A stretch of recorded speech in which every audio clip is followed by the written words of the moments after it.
മുനമ്പം വഖഫ് ഭൂമിയുമായി ബന്ധപ്പെട്ടുകൊണ്ട് നടത്തിക്കൊണ്ടിരിക്കുന്ന വസ്തുതാവിരുദ്ധമായ പ്രസ്താവനകളും RSS പോലെയുള്ള ഒരു ചെറിയ വിഭാഗം ക്രിസ്തീയ തീവ്രവാദ വിഭാഗമായ കാസ ഉൾപ്പെടെയുള്ള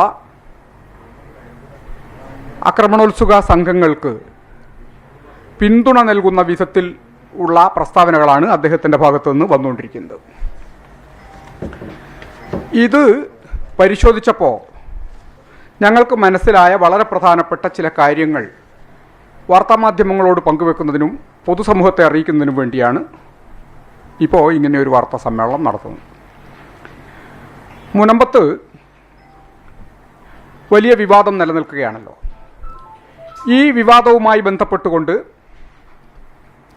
ഏതാണ്ട് ഒരു മാസം മുമ്പ്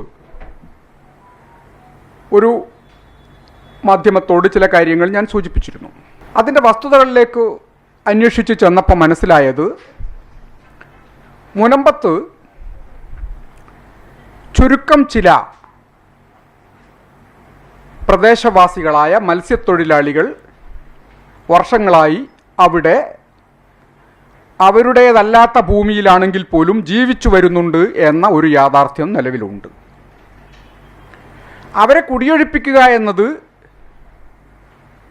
മനുഷ്യത്വ വിരുദ്ധമായ കാര്യമാണ് എന്ന കാര്യത്തിൽ തർക്കമില്ല. പക്ഷേ ഇവരെ മുൻനിർത്തി ഇവരെ പരിചയാക്കിക്കൊണ്ട് അവിടെ പ്രവർത്തിക്കുന്ന നിരവധിയായ വൻകിട സ്ഥാപനങ്ങൾ, റിസോർട്ട് ഉൾപ്പെടെ ബാർ ഉൾപ്പെടെയുള്ള വൻകിട സ്ഥാപനങ്ങൾ, അവിടുത്തെ മുഴുവൻ യാഥാർത്ഥ്യങ്ങളെയും പരിശോധിച്ച് നോക്കിയാൽ വഖഫാണ് എന്നതിന് പതിറ്റാണ്ടുകളായി വന്നിട്ടുള്ള കോടതി വിധികൾ, ഇതുമായി ബന്ധപ്പെട്ട രേഖകൾ, എല്ലാ കാര്യങ്ങളും ഇത് വഖഫാണ് എന്ന് തെളിയിക്കുന്നതാണ്. എന്നാൽ പാർലമെന്റിൽ വന്നിട്ടുള്ള പുതിയ വഖഫ് ബില്ലിന്റെ അടിസ്ഥാനത്തിൽ BJPയും സംഘപരിവാർ സംഘങ്ങളും ഏറ്റെടുത്തിട്ടുള്ള പുതിയ പ്രചാരണത്തിൽ ഈ വഖഫ് ഭൂമിയിൽ നിലയുറപ്പിച്ചിട്ടുള്ള ബാർ മുതലാളിമാരുടെയും അവരുടെ സ്ഥാപനങ്ങളുടെയും റിസോർട്ട് മുതലാളിമാരുടെയും അവരുടെ സ്ഥാപനങ്ങളുടെയും താൽപ്പര്യങ്ങൾ സംരക്ഷിക്കുന്നതിന് വേണ്ടിയാണ്.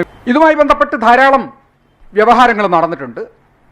ആ വ്യവഹാരങ്ങളിലെല്ലാം അന്തിമമായി കോടതി പറഞ്ഞിട്ടുള്ള വിധി പ്രസ്തുത ഭൂമി വഖഫാണ് എന്ന് തന്നെയാണ്. എടപ്പള്ളി സബ് രജിസ്ട്രാർ ഓഫീസിലെ 1950 രജിസ്റ്റർ ചെയ്തിട്ടുള്ള 404.7 ഏക്കർ വഖഫാധാരമായാണ് രജിസ്റ്റർ ചെയ്തിട്ടുള്ളത്. അതുകൊണ്ട് തന്നെ അത് വഖഫാണ്. 12/7/1971 നോർത്ത് പറവൂർ സബ് കോടതി 53/1967 എന്ന നമ്പറിന്റെ കേസിലെ വിധിയിലും ഇത് വഖഫാണ് എന്ന് വ്യക്തമാക്കിയിട്ടുണ്ട്. ഈ വിധി കേരള ഹൈക്കോടതിയിൽ ചോദ്യം ചെയ്യപ്പെട്ടപ്പോൾ 1971 ചോദ്യം ചെയ്യപ്പെട്ടപ്പോൾ അത് വഖഫാണ് എന്ന് കോടതി പറഞ്ഞു. 75 ആ കോടതിയുടെ അന്തിമ വിധിയും, ഹൈക്കോടതിയുടെ അന്തിമ വിധിയും നിലവിൽ വന്നു. 2019 ഇതുമായി ബന്ധപ്പെട്ട ഈ ഭൂമിയുടെ കരം സ്വീകരിക്കണമെന്ന് സർക്കാർ നിർദ്ദേശിച്ചപ്പോൾ അതിനെതിരായി കേരള ഹൈക്കോടതി സ്വീകരിക്കാൻ പാടില്ല, ഇത് വഖഫ് ഭൂമിയാണ് എന്ന് പറഞ്ഞുകൊണ്ടൊരു സ്റ്റേ ഉത്തരവ് നൽകുകയും ഉണ്ടായി. 2023 ജനുവരി 19 കേരള ഹൈക്കോടതിയുടെ ഡിവിഷൻ ബെഞ്ചിന്റെ വിധിയും പ്രസ്തുത ഭൂമി വഖഫാണ് എന്നാണ്. ഇതിനൊക്കെ പുറമെ കേരള നിയമസഭയിലെ വളരെ പ്രധാനപ്പെട്ട ഒരു രേഖ ഇപ്പോൾ നമുക്ക് കയ്യിൽ കിട്ടിയിരിക്കുകയാണ്. അത് മറ്റൊന്നുമല്ല, 1960 നവംബർ മാസത്തിൽ മുനമ്പം പ്രദേശത്ത് ചില അസ്വാരസ്യങ്ങളുണ്ടായി. ഫാറൂഖ് കോളേജുമായി ബന്ധപ്പെട്ടാണ് ആ അസ്വാരസ്യങ്ങൾ ഉണ്ടായത്. ഫാറൂഖ് കോളേജിൻ്റെ ഉടമസ്ഥതയിലുള്ള ഭൂമിയിൽ മറ്റാരൊക്കെയോ കയ്യേറ്റം ചെയ്യുന്നു എന്നതിൻ്റെ അടിസ്ഥാനത്തിൽ അവിടം സന്ദർശിച്ച ഫാറൂഖ് കോളേജിൻ്റെ കമ്മിറ്റി അംഗങ്ങൾക്കെതിരായി പ്രദേശവാസികളായ ചില അസ്വസ്ഥതകൾ ഉണ്ടാക്കിയപ്പോൾ പോലീസ് ഇടപെടുകയും അവരോട് ഇത് ഫാറൂഖ് കോളേജിന് അവകാശപ്പെട്ട വഖഫ് ഭൂമിയാണ്, അതുകൊണ്ട് അങ്ങോട്ട് പ്രവേശിക്കാൻ പാടില്ല എന്ന് പോലീസ് ആവശ്യപ്പെടുകയും ചെയ്തു. അവിടെ ചില കുഴപ്പങ്ങളുണ്ടായപ്പോൾ പോലീസ് ആക്ഷൻ എടുത്തു. ആ പോലീസ് ആക്ഷൻ കേരള നിയമസഭയിൽ ആക്ഷനെതിരായിട്ട് ഒരടിയന്തര പ്രമേയം അവതരിപ്പിക്കപ്പെടുകയുണ്ടായി. ഈ അടിയന്തര പ്രമേയത്തിന്റെ അനുമതി നിഷേധിച്ചുകൊണ്ട് അന്നത്തെ പട്ടം താണുപ്പുള്ള മുഖ്യമന്ത്രിയായ മന്ത്രിസഭയിലെ ആഭ്യന്തര വകുപ്പ് മന്ത്രിയായിരുന്ന ശ്രീ പി ടി ചാക്കോ കോൺഗ്രസ് നേതാവായിരുന്നു. ശ്രീ വി ഡി സതീശന്റെ പഴയകാലത്തെ നേതൃത്വത്തിലുണ്ടായിരുന്ന നേതാവായിരുന്നയാളാണ്. തുടർന്ന് അദ്ദേഹം ചില കോൺഗ്രസിലെ അഭിപ്രായ വ്യത്യാസങ്ങളുടെ അടിസ്ഥാനത്തിൽ കേരള കോൺഗ്രസ് രൂപീകരിച്ചിട്ടുണ്ടായിരുന്നു. അതൊക്കെ വർഷങ്ങൾക്ക് ശേഷമാണ്. പി ടി ചാക്കോ കോൺഗ്രസ് നേതാവും ആഭ്യന്തര വകുപ്പ് മന്ത്രിയുമായിരുന്ന കാലത്ത് അടിയന്തര പ്രമേയത്തിന് അനുമതി നിഷേധിച്ചുകൊണ്ട് പറഞ്ഞ പ്രധാനപ്പെട്ട ഒരു രേഖ കേരള ഗസറ്റ് പ്രസിദ്ധീകരിച്ചിരിക്കുന്നു 1961 മാർച്ച് മാസം 3-ാം തീയതി. ഈ ഗസറ്റിനകത്ത് കൃത്യമായി കാര്യങ്ങൾ പറയുന്നുണ്ട്. കോടതിയുടെ തീരുമാനം ഫാറൂഖ് കോളേജിന്റെ കൈവശമാണ് ഈ സ്ഥലം ഇരിക്കുന്നത് എന്നാണ്. ഗവൺമെന്റിന്റെ തീരുമാനവും അങ്ങനെ തന്നെയാണ്. അങ്ങനെ ഇരിക്കെ ഈ ചെറ കെട്ടുന്നതും അതിനെ തടയുന്നതുമായി ബന്ധപ്പെട്ട സംഭവങ്ങൾ അനുവദനീയമല്ല. പോലീസ് ഇക്കാര്യത്തിൽ നടപടിയെടുക്കുക തന്നെ ചെയ്യും. അന്ന് ഒരു ലോയർ അവിടെ അതിക്രമിച്ച് കയറിയ ആളുകളോടൊപ്പം ഉണ്ടായിരുന്നു. കോടതി നടപടികൾ അറിയാത്ത, നിയമം അറിയാത്തയാളല്ലല്ലോ വക്കീലാണെങ്കിൽ പോലും സർക്കാരും പോലീസും അദ്ദേഹത്തെ അവിടെ കയറാൻ അനുവദിക്കില്ല. ഇതാണെന്ന് പി ടി ചാക്കോ നിയമസഭയിൽ പറഞ്ഞത്. അതുകൊണ്ട് തന്നെ ഈ അടിയന്തര പ്രമേയം അനുവദിക്കാനും പറ്റില്ല എന്ന് പറഞ്ഞുകൊണ്ട് അത് അവസാനിപ്പിക്കുകയാണ്. പി ടി ചാക്കോ കോൺഗ്രസിന്റെ നേതാവായിരുന്നു, സമുന്നതനായ നേതാവായിരുന്നു. V D Satheesan P T ചാക്കോയെ അംഗീകരിക്കാത്ത സാഹചര്യം ഉണ്ട് എന്ന് ഞാൻ വിശ്വസിക്കുന്നില്ല. പഴയകാല കോൺഗ്രസിന്റെ ആഭ്യന്തര മന്ത്രിയെ അദ്ദേഹം തള്ളിക്കളയും എന്നും ഞാൻ വിചാരിക്കുന്നില്ല. പിന്നെ എന്തിന്റെ അടിസ്ഥാനത്തിലാണ് ഈ നിലപാട് മാറ്റം എന്ന പരിശോധിച്ചതിന്റെ അടിസ്ഥാനത്തിൽ ഞങ്ങൾക്ക് ബോധ്യപ്പെട്ടിരിക്കുന്നു, അവിടുത്തെ ബാർ മാഫിയയുടെയും റിസോർട്ട് മാഫിയയുടെയും താല്പര്യമാണ് വി ഡി സതീശൻ എന്ന് പറയുന്ന കേരളത്തിന്റെ മുഖ്യമന്ത്രി സംരക്ഷിച്ചുകൊണ്ടിരിക്കുന്നത്. അതിന് അദ്ദേഹം പറയുന്ന ന്യായം അവിടെ താമസിക്കുന്ന ആളുകൾ പാവപ്പെട്ട മത്സ്യത്തൊഴിലാളികളാണ് എന്നാണ്. എന്നാൽ പാവപ്പെട്ട മത്സ്യത്തൊഴിലാളികൾ വിരലിലെണ്ണാവുന്ന ആളുകൾ മാത്രമാണ് അവിടെ താമസിക്കുന്നത് എന്നതും അവശേഷിക്കുന്ന മുഴുവൻ സ്ഥാപനങ്ങളും സംവിധാനങ്ങളും ഇത്തരത്തിൽ വൻകിട മാഫിയയുടെ നിയന്ത്രണത്തിലാണ് എന്നതും ഇപ്പോൾ പുറത്തു വന്നിരിക്കുകയാണ്. അവിടെ പ്രവർത്തിച്ചുകൊണ്ടിരിക്കുന്ന പ്രധാനപ്പെട്ട ബാറുകളിൽ ഒന്ന് ഹെയ്നേക്കൻ എന്നോ മറ്റോ ആണ് ഇതിൻ്റെ പേര്. പ്രൊനൗൺസിയേഷൻ കൃത്യമായിട്ട് എനിക്ക് മനസ്സിലാവണില്ല. ഞാൻ മനസ്സിലാക്കിയിടത്തോളം പറയുന്നു, ഇതൊരു ബാറാണ്. ആ വഖഫ് ഭൂമിയിൽ പ്രവർത്തിച്ചുകൊണ്ടിരിക്കുന്ന മറ്റൊരു പ്രധാനപ്പെട്ട സ്ഥാപനമാണ് ഇത് വലിയ വൻകിട കെട്ടിട സമുച്ചയമാണ്, വഖഫ് ഭൂമിയിൽ പ്രവർത്തിച്ചുകൊണ്ടിരിക്കുന്നത്. ഇത് മത്സ്യത്തൊഴിലാളികളാണോ ഇതിനകത്ത് താമസിക്കുന്നത് എന്ന് പരിശോധിക്കണം നിങ്ങളൊക്കെ. വലിയ മറ്റൊരു താമസ സമുച്ചയമാണ്, കെട്ടിട സമുച്ചയമാണ്, ഹോട്ടൽ സമുച്ചയമാണ് ഈ കാണുന്നത്. മറ്റൊരു പ്രധാനപ്പെട്ട ബാറാണ്, മറ്റൊരു സ്ഥാപനമാണ് പ്രകൃതി .ലൈഫ് എന്ന് പറയുന്ന ഡോക്ടർ ഹാരിസ് എന്ന് പറയുന്നയാൾ നടത്തുന്ന ഒരു ഉഴിച്ചിലും പിഴിച്ചിലും അതുപോലെ തന്നെ സുഖ ചികിത്സയും ഒക്കെയായി ബന്ധപ്പെട്ട വൻകിട സ്ഥാപനം. മറ്റൊരു ബാർ സീ ലഗൂൺ എന്ന് പറയുന്ന ബാർ, സീ ലഗൂൺ. ഇത് ഈ റിസോർട്ടാണ്, ഒപ്പം ബാറുണ്ട്, പ്രവർത്തിക്കുന്നത് വഖഫിന്റെ ഭൂമിയിലാണ്. ഇവർക്കൊക്കെ വേണ്ടിയാണ് വി ഡി സതീശൻ പ്രവർത്തിക്കുന്നത് എന്നത് മറ്റൊരു പ്രധാനപ്പെട്ട കാര്യം. മാളിയേക്കൽ ഹെറിറ്റൻസ് എന്ന് പറയുന്ന ഈ സ്ഥാപനത്തിന്റെ ചിത്രം നിങ്ങൾ കാണുന്നുണ്ട് എന്ന് ഞാൻ വിചാരിക്കുകയാണ്. ഈ സ്ഥാപനത്തിനൊരു പ്രാധാന്യം കൂടിയുണ്ട്. അഡ്വക്കേറ്റ് MV പോൾ എന്ന് പറയുന്ന ഒരു വക്കീൽ KPCC സെക്രട്ടറി ആയിരുന്നയാളാണത്രേ. അദ്ദേഹമാണ് ഈ സ്ഥാപനങ്ങൾക്ക് വേണ്ടി ഭൂമി രജിസ്റ്റർ ചെയ്തു കൊടുത്തത് എന്നതാണ് ഇപ്പോൾ പറയപ്പെടുന്നത്. അഡ്വക്കേറ്റ് MV പോളിൻ്റെ സ്ഥാപനമാണ് ഈ മാളിയേക്കൽ ഹെറിറ്റേജ് എന്നതാണ് വളരെ പ്രധാനപ്പെട്ട മറ്റൊരു സംഗതി. Advocate MV പോളിൻ്റേതാണ്. അദ്ദേഹത്തിൻ്റെ മക്കളാണിപ്പോൾ നടത്തിപ്പുകാർ. ഇതുകൂടാതെ 12ഓളം സ്ഥാപനങ്ങൾ അഡ്വക്കേറ്റ് MV പോൾ അദ്ദേഹത്തിൻ്റെയും കുടുംബാംഗങ്ങളുടെയും ഉടമസ്ഥതയിലുള്ളതായി അവിടെ നടത്തിയിട്ടുണ്ടായിരുന്നു. അദ്ദേഹം കഴിഞ്ഞ കോവിഡ് കാലത്ത് മരിച്ചുപോയി. എം വി പോളിന് ഇത് രജിസ്റ്റർ ചെയ്തു കൊടുക്കാനുള്ള അധികാരവും അവകാശവും എങ്ങനെ കൈവന്നു എന്നത് പരമപ്രധാനമാണ്. ഇത് പരിശോധിക്കുമ്പോഴാണ് ഫാറൂഖ് കോളേജിന്റെ കമ്മിറ്റി ഈ കേസ് നടത്തുന്നതുമായി ബന്ധപ്പെട്ട് കേരള ഹൈക്കോടതിയിലും പറവൂർ കോടതിയിലുമെല്ലാം കേസ് നടത്തുന്നതും തുടർ നടപടികളുമായി ബന്ധപ്പെട്ടുകൊണ്ട് അഡ്വക്കേറ്റ് എം വി പോളിനെ ചുമതലപ്പെടുത്തുകയും അദ്ദേഹത്തിന് ഒരു പവർ ഓഫ് അറ്റോർണി കൊടുക്കുകയും ചെയ്യുന്നത്. ആ പവർ ഓഫ് അറ്റോർണിയുടെ ബലത്തിൽ കൃത്രിമമായി രേഖകളുണ്ടാക്കി ആ രേഖകളിൽ രജിസ്റ്റർ ഓഫീസ് ഉൾപ്പെടെയുള്ള സ്ഥാപനങ്ങളെ തെറ്റിദ്ധരിപ്പിച്ച് അഡ്വക്കേറ്റ് എം വി പോൾ അദ്ദേഹത്തിൻ്റെ സ്വന്തക്കാർക്കും ബന്ധുക്കൾക്കുമായി ഈ 404 ഏക്കർ ഭൂമി മുറിച്ചു കൊടുത്തു എന്നതാണ് യാഥാർത്ഥ്യം. ആ മുറിച്ചു കൊടുത്ത ഭൂമിയിലാണ് ഈ സ്ഥാപനങ്ങൾ ഉൾപ്പെടെ നിലനിൽക്കുന്നത്. ഞാനിപ്പോൾ ഇവിടെ കാണിക്കാത്ത വൻകിട സ്ഥാപനങ്ങൾ വേറെയുമുണ്ട്.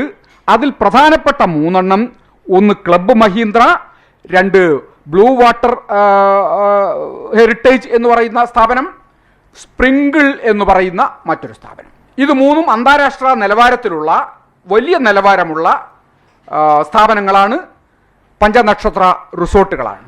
ക്ലബ് മഹീന്ദ്രയിലൊക്കെ താമസിച്ച ആളുകളൊക്കെ പലരും നമ്മുടെ കൂട്ടത്തിലൊക്കെ ഉണ്ടാവും. പല ലോകത്തിൻ്റെ വിവിധ ഭാഗങ്ങളിൽ അവർക്ക് റിസോർട്ടുകളുണ്ട്. അതിലൊന്ന് ഈ പറയുന്ന 400 ഏക്കർ വഖഫ് ഭൂമിയിലാണ്. പി ടി ചാക്കോയുടെ നിലപാടും കോൺഗ്രസിൻ്റെ നിലപാടും ഇതായിരിക്കെ എന്തുകൊണ്ടാണ് വി ഡി സതീശനും മുസ്ലിം ലീഗിലെ ചില ആളുകളും ഇങ്ങനെ ഒരു നിലപാടിലേക്ക് പോയത് എന്ന് ഈ ചിത്രങ്ങൾ കാണിച്ചതോടുകൂടി യാഥാർത്ഥ്യം ബോധ്യപ്പെട്ടതിൻ്റെ അടിസ്ഥാനത്തിൽ നിങ്ങൾക്ക് കൂടി വ്യക്തമായിട്ടുണ്ടാകും എന്ന് ഞാൻ വിചാരിക്കുകയാണ്.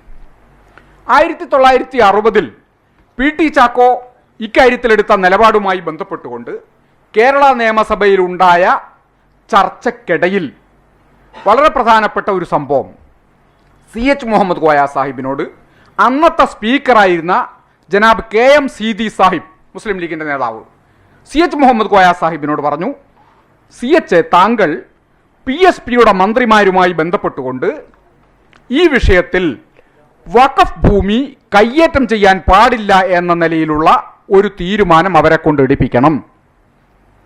അത് ഫാറൂഖ് കോളേജിൻ്റെ ഭൂമിയാണ്, അത് അന്യാധീനപ്പെട്ടു പോകാൻ പാടില്ല. ഇതായിരുന്നു CH മുഹമ്മദ് കോയ സാഹിബിൻ്റെ ഇക്കാര്യത്തിലുള്ള നിലപാട്.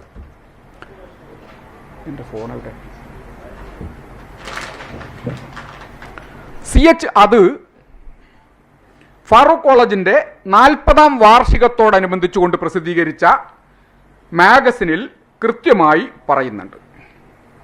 അത് CH പറയുന്നത്, KM സീതി സാഹിബ് അവസാനമായി എന്നോട് പറഞ്ഞ വാചകം, മുനമ്പത്തെ ഭൂമി ഫാറൂഖ് കോളേജിന് അവകാശപ്പെട്ട വഖഫ് ഭൂമിയാണ്, അത് കയ്യേറിയവർക്കെതിരായി നിലപാടെടുക്കാൻ PSPയുടെ മന്ത്രിമാരെ താങ്കൾ കണ്ട് സംസാരിക്കണം. അങ്ങനെ പറയാൻ ഒരു കാരണം ഉണ്ടായിരുന്നു. അന്നത്തെ റവന്യൂ മന്ത്രിയായിരുന്ന ശ്രീ K ചന്ദ്രശേഖരൻ ഇക്കാര്യത്തിൽ ഒരഴകുഴമ്പൻ നിലപാടെടുക്കുന്നു എന്ന ആശങ്കയും ഉണ്ടായി. ആ ആശങ്കയുടെ അടിസ്ഥാനത്തിലാണ് സീതി സാഹിബ് ഇങ്ങനെ പറഞ്ഞത്. അത് ഇക്കാര്യത്തിൽ ഈ രേഖയിൽ കൃത്യമായി സൂചിപ്പിക്കുന്നുണ്ട്. രേഖയിൽ സൂചിപ്പിക്കുന്നത് അന്നത്തെ MLA ആയിരുന്ന ശ്രീ CG ജനാർദ്ദനൻ നിയമസഭയിൽ പറയുകയാണ്, ബഹുമാനപ്പെട്ട റവന്യൂ മന്ത്രി ഇതിൻ്റെ പിന്നിലുണ്ടെന്നാണ് ഞങ്ങളുടെ അറിവ്. അദ്ദേഹത്തിന് ഇക്കാര്യത്തിൽ വല്ലതും പറയാനുണ്ടോ, അറിഞ്ഞാൽ കൊള്ളാം. ഇതാണ് അദ്ദേഹത്തിൻ്റെ വാചകം. അന്ന് റവന്യൂ മന്ത്രിയായിരുന്ന ശ്രീ K ചന്ദ്രശേഖരൻ, ആഭ്യന്തരമന്ത്രി പറഞ്ഞ അഭിപ്രായത്തോട് ഞാൻ യോജിക്കുകയാണ്, അതിൽ കൂടുതലായി ഒന്നും പറയാനില്ല, അദ്ദേഹവും പറഞ്ഞു. അപ്പൊ PSP നേതാക്കളുമായി ബന്ധപ്പെടണം എന്ന് പറഞ്ഞത് ശ്രീ K ചന്ദ്രശേഖരന്റെ നിലപാടുമായി ബന്ധപ്പെടുത്തിയാണ്. CH മുഹമ്മദ് കോയ സാഹിബും KM സീതി സാഹിബും ഉൾപ്പെടെയുള്ള ആളുകൾ നിയമസഭയിൽ എടുത്ത നിലപാടിന് വിരുദ്ധമായി മുസ്ലിം ലീഗ് എന്തുകൊണ്ട് നിലപാടെടുക്കുന്നു എന്ന ചോദ്യമാണ് പരമപ്രധാനമായി വന്നിട്ടുള്ളത്.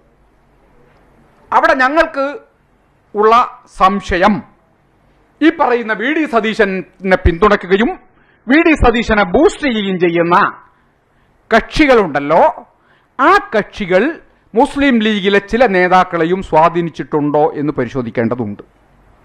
ന്യായമായും ഞങ്ങളത് സംശയിക്കുന്നു. അക്കാര്യത്തിൽ സാമുദായിക താല്പര്യമോ വഖഫ് താല്പര്യമോ അല്ല ലീഗിനുള്ളത് എന്ന് ഞങ്ങൾക്ക് ബോധ്യപ്പെടുകയും ചെയ്തിരിക്കുന്നു. ഇതാണ് ഇക്കാര്യത്തിൽ സൂചിപ്പിക്കാനുള്ളത്. ഞങ്ങൾക്ക് പറയാനുള്ള പ്രധാനപ്പെട്ട കാര്യം, അവിടെ ഈ വഖഫ് ഭൂമിയിൽ ഇത്തരം കച്ചവട സ്ഥാപനങ്ങൾ കൂടാതെ ധാരാളക്കണക്കിന് മറ്റ് സ്ഥാപനങ്ങളുമുണ്ട്.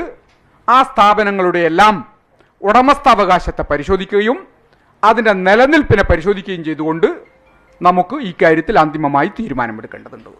2 ക്രിസ്ത്യൻ ചർച്ചുകളും ഒരു ക്ഷേത്രവും അതിനകത്തുണ്ട്.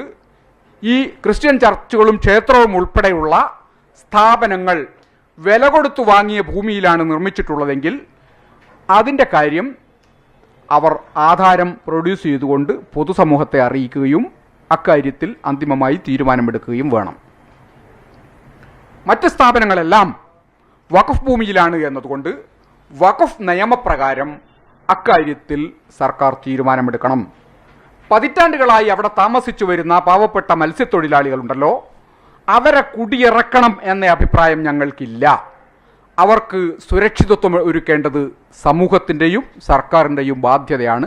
അത് അവർ നിർവഹിക്കുകയും വേണം. ഇത്രയും കാര്യങ്ങളാണ് ഈ കാര്യത്തിൽ സൂചിപ്പിക്കാനുള്ളത്.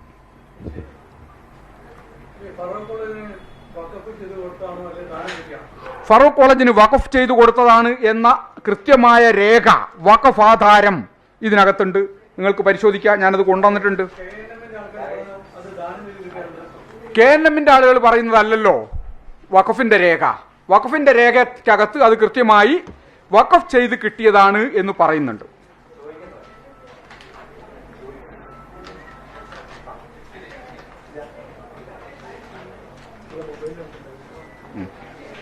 ആ വഖഫ് ആധാരമുണ്ട്.